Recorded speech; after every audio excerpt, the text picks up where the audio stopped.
The next step is to begin to fill all of your shapes with color. I don't have everything mapped out yet, so I would definitely continue to add a little bit more than this, but we're going to start looking at how to, again, choose color from a pre-selected color palette and arrange it on your image.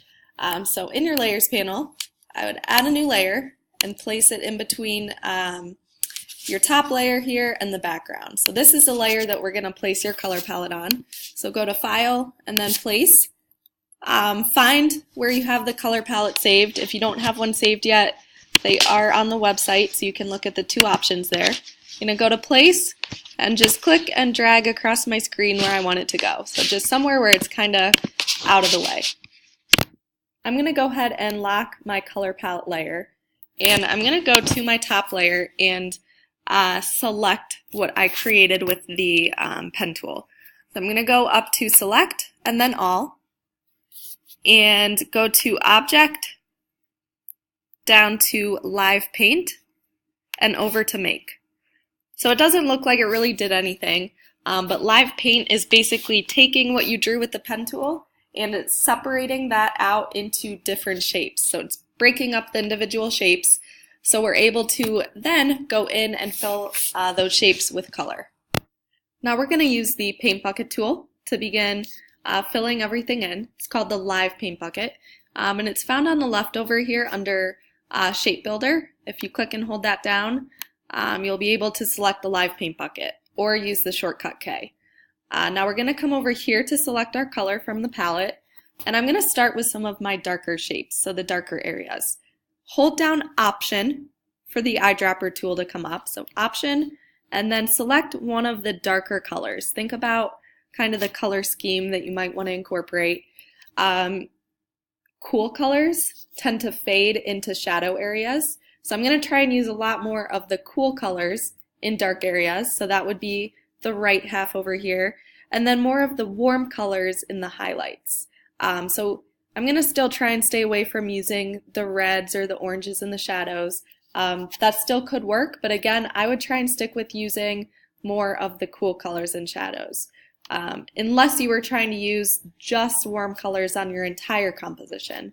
So I'm, again, holding down Option, selecting a color. I'm going to start with this blue. Just kind of fill in some of those darker shapes, which again, I don't have too many here. If a few are next to each other, I would recommend selecting another color. So I might choose this purple to go over here and over here, and then maybe purple here, and my dark blue in this shape. And then I'm going to look for some lighter values, so maybe this next step up here for the purple I'll put here, or in this shape here, over here, and just kind of spreading it out a little bit, looking for areas where those lighter grays are. Now as I'm going through this, you'll definitely want to have these shapes broken up smaller. So areas such as this, I would want to have a lot smaller as I'm working on filling this in, so it looks a lot more three-dimensional. It's just going to create a lot more depth in your image if you have more shapes. But go ahead and continue just holding down Option, looking for the value that it might be. So if it's something like this where it's really bright, I'm going to try and find one of those really light areas to fill that in with. Now I would definitely try and use a shape or a color more than once. You'll notice that I went to fill in this shape in the middle here, but it accidentally filled in this outside shape, so I'm just going to hit Command Z.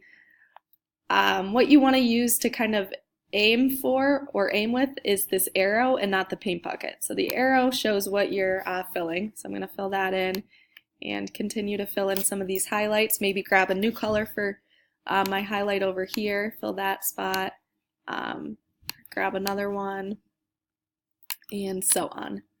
So go ahead and just continue filling in different sections. If you realize you need to break something up more, you can always go back with the pen tool, add a path,